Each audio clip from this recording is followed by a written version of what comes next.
Araw sa inyong lahat. Magandang araw sa inyong lahat ulit. At please po, bago tayo mag-umpisa sa ating talakayan, mag-like, comment at mag-subscribe na kayo. Tulungan niyo po ang ating channel bagong-bago po, no? Makapinas. Yan. Siyempre dahil Pilipino tayo, Makapinas tayo. Yan. Itong ating ang ating mapapanood, bibigyan natin ng reaction nito, no? Si Pibos Kunanan, no? Nag-react siya kay Roque, no? 9 days ago na ito, pero pakinggan natin siya, no? Ito. Kung anong kanyang masasabi dito, kaya, no? Pakinggan natin. Ito. In-interview siya ng taga ABS-CBN. Simula yung balikbayan pa. Sa mga customs, yun, laglag pa na. Opo, ano po mga kalimitang content ninyo? Foreign politics. Foreign politics, so malaki na kinita nyo.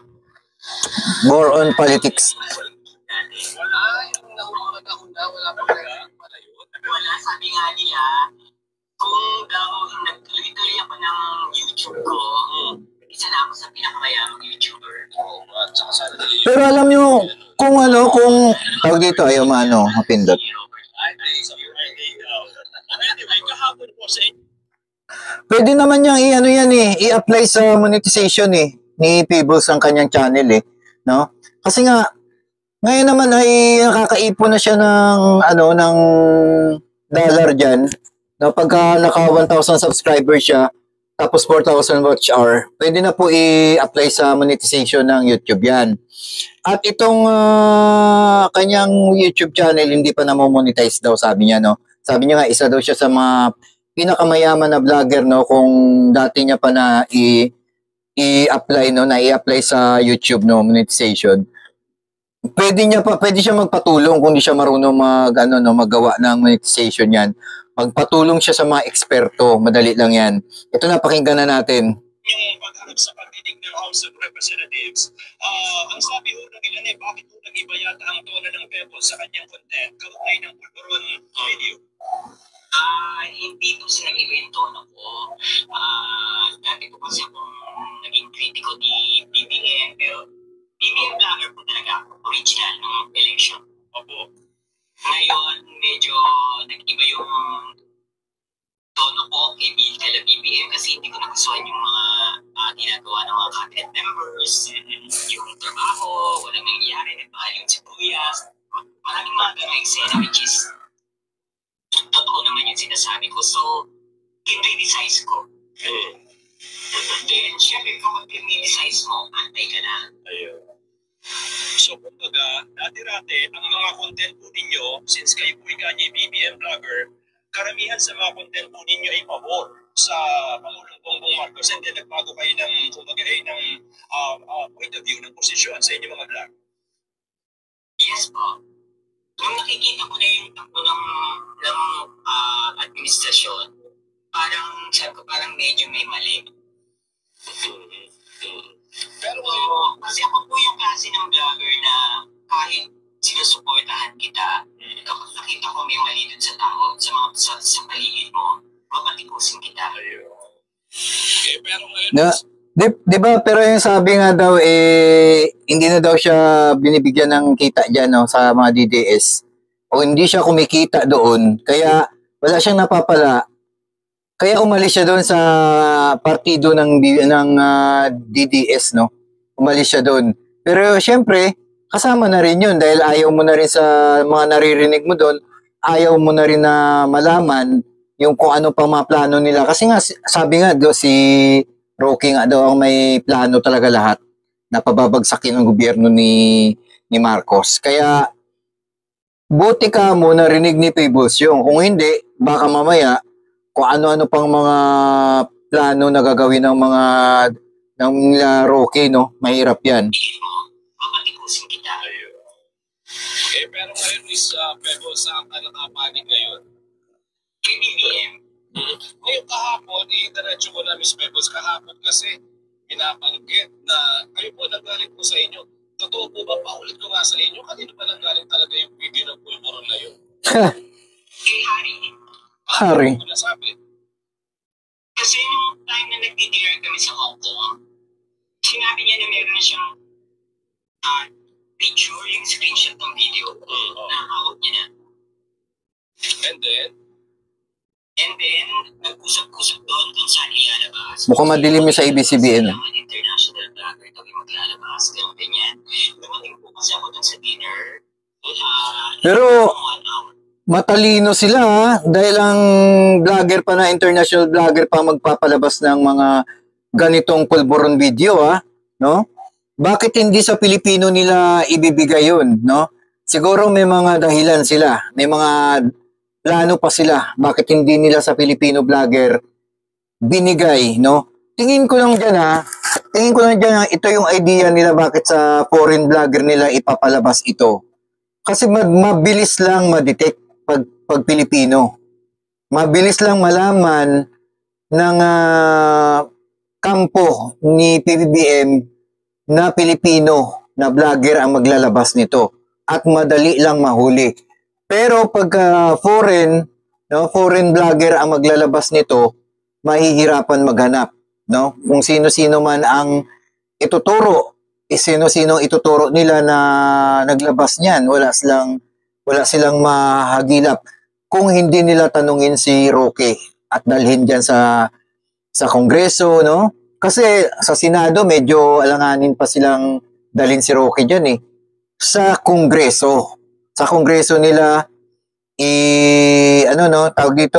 i-interrogate nila, no? Kasi doon sa Kongreso, talagang malalaman natin kung ano talaga ang nangyayari kay Roque, no? Kung sino talaga naglabas ng pulburon video na ito.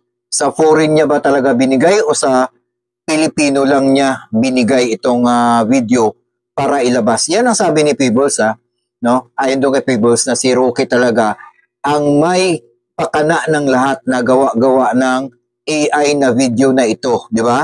Ang hirap niyan, ang hirap patunayan niya kung saan ang pinaka-original video na yan, no?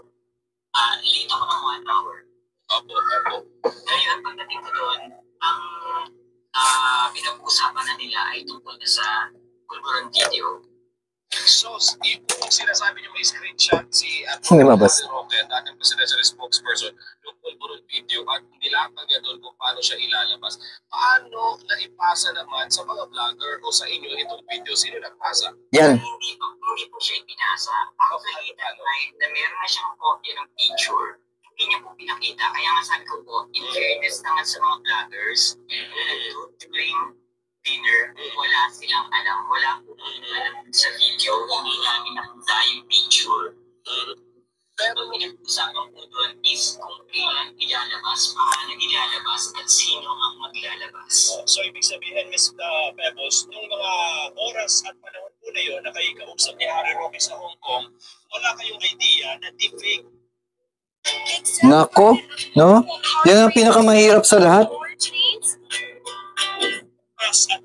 Yun ang pinakamahirap sa lahat, no? Ilalabas na lang ang video, isa ka sa mga kasamahan doon ng mga DDS, pero wala kang alam kung anong oras ilalabas at wala kang kopya, no?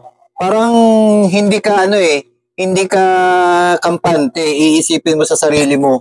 Akala ko ba magkakampi tayo tapos hindi niyo ako binigyan ng copy ng video na yan? Parang kayo-kayo na lang. At ang sabi naman ni Roque diyan, ba't naman namin ibibigay sa iyo? Baka mamaya hindi ka mapagkatiwalaan, di ba? Yun ang mga yung mga salitain nila eh. Hindi namin ibibigay ito basta-basta, sila ni Maharlika nagsabi, no? Hindi namin ibibigay basta-basta ang video na yan, di ba? Kung kani-kanino. Sila lang ang maglalabas ng video na yan. O di kung pag nagkahulihan, sila talaga madidikdik diyan, no? Sa kaso na yan, no? Kung sino talaga naglabas ng pulburon video na yan. Silang dalawa talaga, no? Either si Maharlika o si Roque talaga ang didiin sa kaso na yan. Kasi wala namang wala silang ibang may binigyan kung saan nagmula eh. Diba? Basta ipapasa lang nila sa foreign vlogger, yun ang maglalabas. Pero ang tanong, sino ba sa kanilang dalawa talaga ang naglabas ng pulburon video na yan para sirain ang presidente ng Pilipinas? No, 'di ba? Hindi ba nila na-realize yan na itong bagong administrasyon ni PBBM ay maganda ang maidudulot sa Pilipinas at maraming magagawa na proyekto. Dapat tulungan na lang nila eh. Mahina sila eh. Imbis na tulungan nila ang gobyerno ng Pilipinas na maiangat ang pamumuhay dito sa bansa na to, lalo nilang sinisira. Pag dumating ang araw na magkahulihan o ipapahanap sila, talagang maraming kaso yan ang isasampa sa kanila kasi lumalalim ng lumalalim eh. Humahaba ng humahaba ang panahon. Mas dumadami yung mga sinasabi nilang laban sa gobyerno. Diba? Kaya mahihirapan silang ano yan. Mahihirapan silang lumabas dyan. Sa panahon po na yun, nakikausap ni Harry Roque sa Hong Kong, wala kayong idea na deepfake wala. Wala rin kayong idea nung una na ma-represent sa inyo ng mga video. Wala po. At nung sinabi niya sa inyo, so doon sa pagkakaintindi ninyo, doon sa pananalita niya, maniwala siya na totoo talaga yung video. Hindi po siya nagsabi na niniwala siya na totoo yung video. Wala po siyang sinabing ganon. Pero sorry based sa akin sa isip ko na that video is ginawa. Ito yung sinabi ni Peebles mismo si Roque hindi naniniwala sa pulburon video. Ibig sabihin saan galing ito? Kung ayaw niya maniwala doon na totoo, mismo siya palang nagsabi na hindi totoong video. No, sabi ni Peebles, si Roque daw ay hindi daw naniniwala na totoong video ito. Ibig sabihin, fake nga ito. Fake talaga at wala talagang video na lumabas na katulad nito. At sino naman ang taong gumawa nito ng AI na ito para manira? No? Yan dapat ang tanungin dyan. Kasi nga, sinabi ni Peebles na mismo daw si hindi nagsabi na totoong video ito. Ibig sabihin, gawa-gawa lang. Paninira lang talaga. Diba? Nako, mas mamumblema pa sila dito. Ang sabi kasi niya, nagpalabas siya ng statement, Miss Pebbles, kahapon. Sabi niya, in-expectan niya na magsisinungaling kayo. In-expectan niya na babaliktad kayo kasi nga ginigipit kayo. Ano po reaksyon ninyo dito? Anong ginigipit? Tumigilid sa akin. Sa gandang ba? Diyan sa Kongreso? Siya nga mismo nagsabi, nagsalita mag-represent Tumigilid sa akin. Oo. Lalabas sa bahay. Hindi ako makipagbanding sa mga kamag-anak ko. Hindi ako mag-mall. Siya nag-represent ng sarili niya na magsalita sa Kongreso. Hindi siya ginipit. Ano ang nag-motivate? Gawa-gawaan ng kwento sila Itong katotohanan na pinaniniwalaan mo na doon na nanggaling kay former Secretary Roque itong video na to. Kasi po, unang-una, lumalaban siya, pero natatakot siya. Ngayon, kung gusto mong lumaban, umuwi ka dito sa Pilipinas. Ginagawa nila kasi ang social media And naisip ko na rin po, bilang pagbalik ko kay BBM, na para matigil yung ilan ko nababasa yung bangag, Oo, di ba? diba, bangag yung presidente nyo. Sabi ko, it's time na basagin ko yung Alam niyo sa totoo lang, magpasalamat pa sila kasi yung presidente ngayon hindi ganun hindi kagarapal ang presidente. Kahit anong sinasabi nilang mga bangag-bangag, ngiwi na yan, hindi sila pinapahanap ng gusto, hindi sila pinapatulan ng gusto. Yun lang, dahil pag ito ay pag napuno itong presidente na ito, talagang makikita mo talaga kung gaano magalit yan si Presidente Bongbong. Kasi nga, tahimik at saka mabait lang talaga, maswerte lang talaga sila. Pero pag wag lang nilang pupunuin ng gusto, no? Diba, sabi nga, pagka napuno na yung timba, dapat bawasan na. Yun ang problema doon. Pag napupuno na, doon na yan. Talagang lalabas na, mag-aalwak na yung tubig, di ba? Mahihirapan na sila dyan kung paano nila masosolve yan. Kung ito ay fake videos, dapat ngayon pa lang, mas maaga-aga pa lang, sabihin na nila yung totoo na fake videos ito kasi lalalim pa itong problema na ito. Nagtatago sila issue dyan. So, naisip ko na meron naman Tricom na pwedeng tumulong sa akin kung paano siya ilalabas or sasabihin yung katotohanan. Nagkusa siya eh. Nagkusa. Kaya hindi ko scripted yung Tricom. Ako po yung pumontak sa kanila kung paano ako lalabas para magsalita. So, bukod po dun sa napag-usapan ninyo sa Hong Kong during your dinner with Harry Roque, na ilalabas ng dapat yung mga international vloggers, ano pa instruction, ano pa ang goal ng pagpapalabas po ng video na yun, nung time po na yun? Sa akin si BBM, ang presidente, para siraan po ang presidente, yun po yung main goal nila. Malapit ito eh sa presidente. Kaya mag-iingat siya eh. Papalabas ng isang peking video kung wala kayong goal. Oo. Sisirain talaga nila yan. Pwede, ano nangyari ng mga sumunod? Kailan ninyo nalaman halimbawa na deepfake lang pala yung video at nung nalaman ninyo, anong naging initial na decision o reaction po ninyo? Kasi po, ganito po yan. Linabas nila yung video 2 days before the Sonat. So, ganado. Danado talaga. So, ibig sabihin nga po, nung nalaman po ninyo na deepfake lamang po itong video, kayo po ba'y nakapagpakalat na ng content na yan sa inyong lahat? Nung time na linabas nila yan, nasabi ko nila, kinarek nila ako eh. Nabasa ko yung statement ni Harry. Kinarek nila ako na hindi daw po sa Vancouver pala linabas yung video. Yung unang linabas yung video, kundi sa New York. New York. So, okay, ibig sabihin, kaya yun ang pasimula. Kinarek niyo. Grabe no ito ah. Sa New York nila nilabas yung video na pulburon video, di ibig sabihin doon, marami talagang nakapanood nun. Pati yung mga foreigner ay maniniwala. No, maniniwala. Grabe yung paninira nila doon sa presidente, no? Parang binagsak na nila yung langit at ulan. Binagsak na nila yon. Dahil nga hindi dito sa Pilipinas kasi around the country lang ng Pilipinas. No, kung dito lang hindi ganun hindi ganun kalat. Pero dahil nga plano talaga nilang sirain, nilabas nila sa Amerika, no? Nilabas nila sa Amerika, kinalat nila yung video na yun para ipahiya talaga at para magkalat sila ng fake news na ito ay pulburon video ng presidente. Yun pala ay plano nila na pabagsakin ang gobyerno. Pero dahil sa fake news nga ito at fake video nga ito, hindi pa rin talaga sila mananalo dito, no?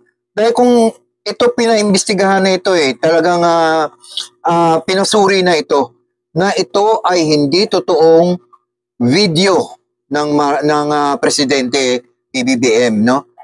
Hindi totoo dahil ako mismo nakita ko rin ng may nag-compare nito dalawang picture ng totoong si PBBM at saka yung AI. Ang layo po ng hugis ng tenga. Ang layo ng hugis ng tenga, ang layo ng hugis ng muka. Dito sa AI at saka sa original. Ang layo talaga. Kaya masasabi mo talagang fake news talaga. At gawa-gawa lang AI lang talaga itong video na ito. Ako talaga nakita ko iba talaga yung hugis ng tenga. Kaya tignan nyo ng mabuti yung picture ng AI at saka yung totoo. Wala, malayo. Hindi talaga totoo. Fake news talaga. Kaya nagsimula na naglabas ng video kasi wala naman ako dun, hindi ko naman yun alam. Sige. Fake news talaga, hindi siya totoo. Kasi kung ano yan, kung totoo yan, sana nagtago na yung presidente, di ba? Hindi yan totoo. And then ginawa mong content. Hindi ko po pinost yung video. In-screenshot ko lang, tapos pinost ko. Tapos kasi nung nakita ko yung video, kung fake agad.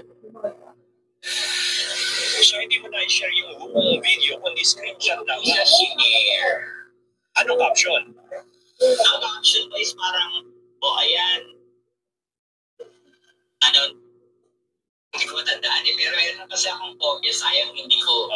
Anyway, hindi mo man maalala yung caption, meron bang instruction sa inyo kung anong ilalagay na caption or sarili mo lang? Wala naman, wala. Sa katotohanan, wala po.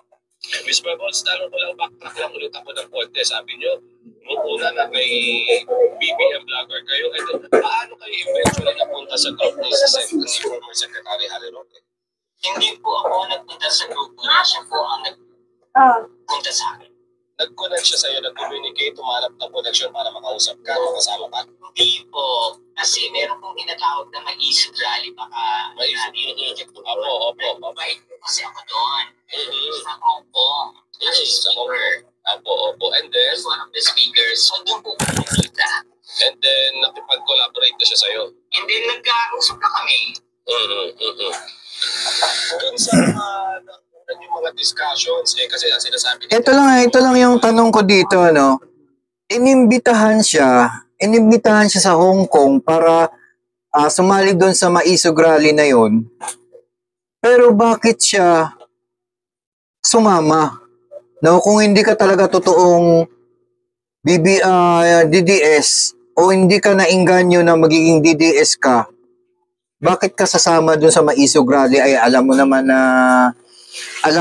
na kalaban ng mga BBM yon, di ba? Bakit ka sasali doon, di ba? At ano ang mapapala niya kung sasali siya doon o sasama siya doon sa Maisog Rally na yon, no?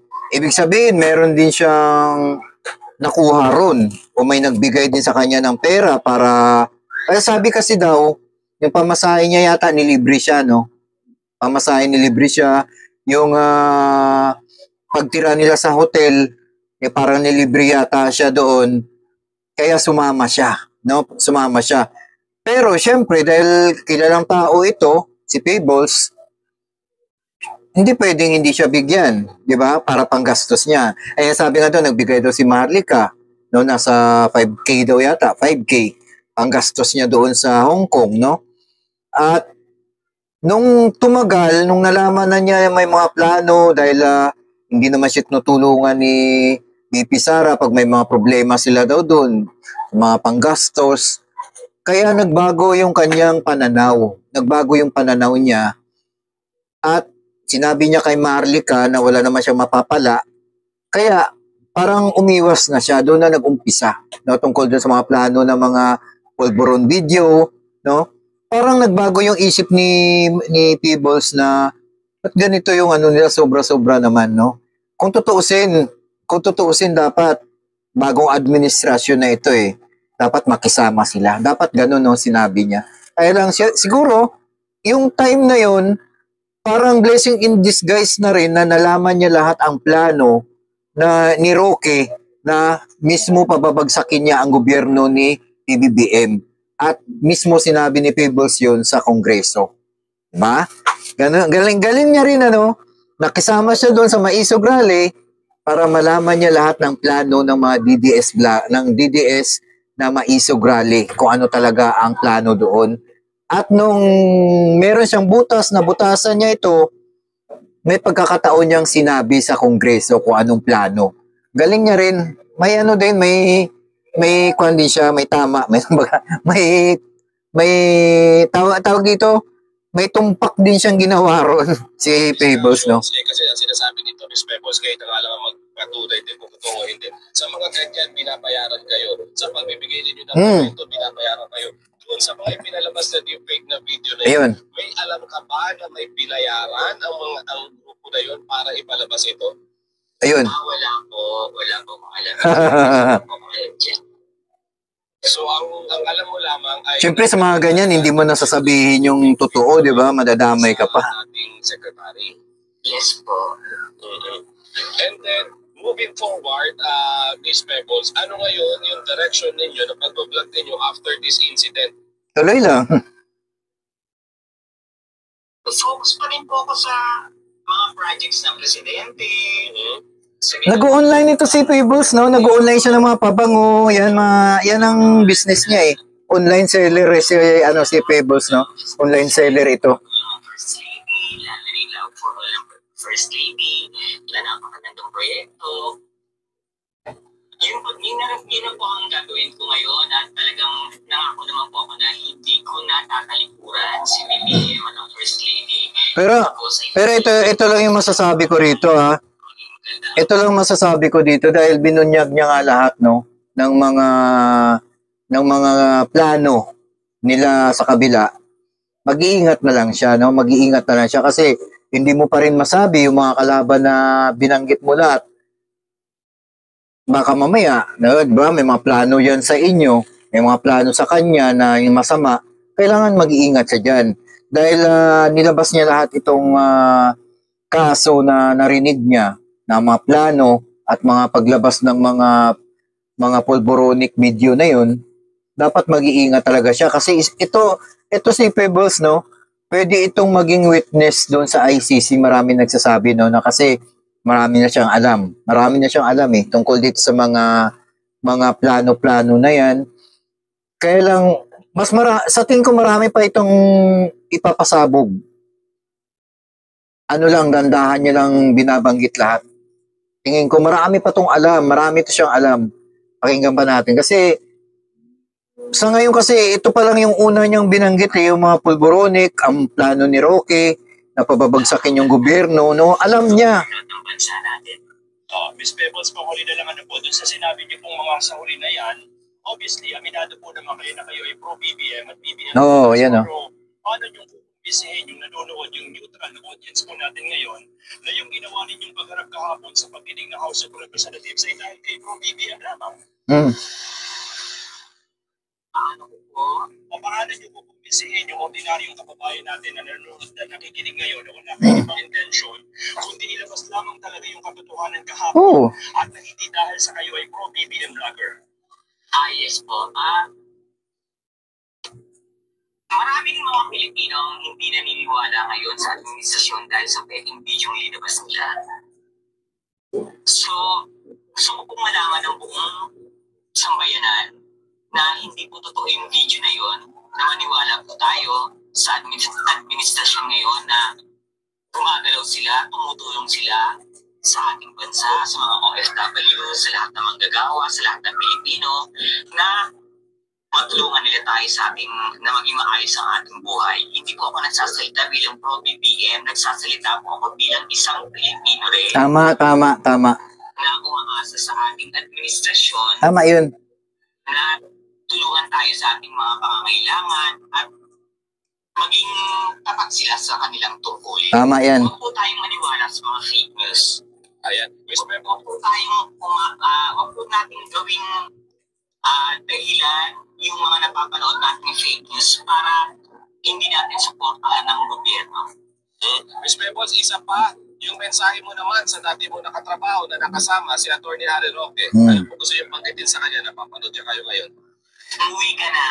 Kung talagang totoo, harapin mo. kung talagang wala kang kasalanan, dito tayo magharap. Tama yun. Bakit ka pa nagtatago? Miss Pebbles, maraming salamat sa oras po ninyo. Yan, no? Ano tayo dito, last comment natin dito, no? Yung ginawa ni Pebbles, no, delikado yun. Delikado yun kasi mismo, nanggaling sa kanya na talagang nirepresent niya yung sarili niya sa Kongreso na magsalita. Hindi siya pinatawag dito. Nagsalita siya. Parang nagrepresentante siya ng katotohanan na lahat ng sinabi doon sa Isog Rally, yung mga sikreto doon, na mga pulboronic video na peke, na hindi totoo, alam niya. No? Alam niya lahat. At dito tayo ay magpapasalamat pa tayo dito kasi may mga taong matatapang, no? Matatapang silang maglabas ng katotohanan. Ikaw ba magsasabi ka ba ng mga fake news laban sa kabila? Ipapahamak mo yung sarili mo dahil sa ganito na pagkakataon. Magsasalita ka sa Kongreso ng mali. Na samantalang sa Kongreso ay nanumpa ka na magsasabi ka ng katotohanan ng lahat-lahat ng mga nalalaman mo at pawang katotohanan lang na hindi ka nagsisinungaling, di ba? Hindi ka dapat nagsisinungaling dahil ikaw ay nanunumpa. Pag once na nalaman nila yan na ikaw ay nagsisinungaling, sigurado kulong ang labas mo, di ba? Kasi bago mag-umpisa diyan sa Kongreso, sa Senado, nanunumpa ka. ng pawang katotohanan lamang ang iyong sasabihin sa harapan ng mga tao na magko-confess ka ng iyong mga katotohanang nalalaman kung anuman. Kaya ako ay talagang nabibilib dito sa mga taong ito dahil malakas ang loob nila, matapang silang magsalita, no? Ng mga ganitong klase, pero hindi mo alam kung ano ang mga darating na mga problema sa buhay mo, 'di ba? Ang sabi pa nga, nabalitaan pa nga natin, pinadalhan siya ng bulaklak ng patay, 'di ba? Pinadalhan siya ng bulaklak na patay, ng patay, at kasabay nun, si Harry Roque naman, pinadalhan ng magandang bulaklak doon sa The Hague, sa Netherlands. Sumabay iyon, no? Ang pagbigay ng magandang bulaklak kay Harry Roque, dito naman sa Pilipinas, pinadalhan naman si Peebles ng bulaklak ng patay. At tinawanan niya lang ito, no? Ang lakas ng loob, matapang itong si Peebles, no? Dahil nga tinawanan niya lang itong bulaklak ng patay na pinadalhan siya sa labas ng bahay niya. Amakin mo, alam yung bahay niya, alam yung street ng bahay niya, at sabi pa nga niya, 2 tao lang ang nakakaalam ng kanyang street, no? Street ng kanyang bahay at yung itsura ng kanyang bahay. 2 tao lang daw yun ang nakakaalam nun.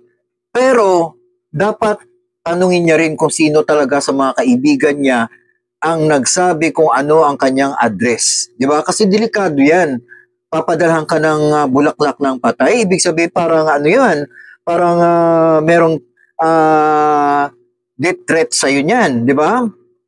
Parang binibigyan ka ng kaba sa dibdib mo na yan ang may mangyayari sa'yo. Papadalhan ka ng bulaklak ng patay. Ako po, delikado yan. Pero eto, si Harry Roque, pinadala ng bulaklak, tuwang-tuwa. Sa kanya, hindi bulaklak ng patay. No? At hanggang dito na lang. Sana malaman pa natin yung ibang mga balita tungkol dito kay Peebles. No? Hindi pa siya nagsasalita eh. Kaya maraming salamat. Sana suportahan nyo ang bago nating channel na Makapinas. No? Makapinas ang bago nating channel. No? Ito yung kanyang logo. No? Please po, suportahan nyo naman ang ating bagong channel na Makapinas para malaman natin ang inyong saloobin. Ito po ay tungkol sa ating bansang Pilipinas, no? Ayan, no? Ito po ang itsura ng ating bagong channel, no? Makapinas. Yung pangalan po ng logo na yan, Makapinas. 24 subscriber pa lang. Please po, mag-subscribe na kayo, mag-like na kayo dyan, at mag-komento na kayo dyan. Marami tayong pag-uusapan. Maraming salamat. God bless sa inyong lahat.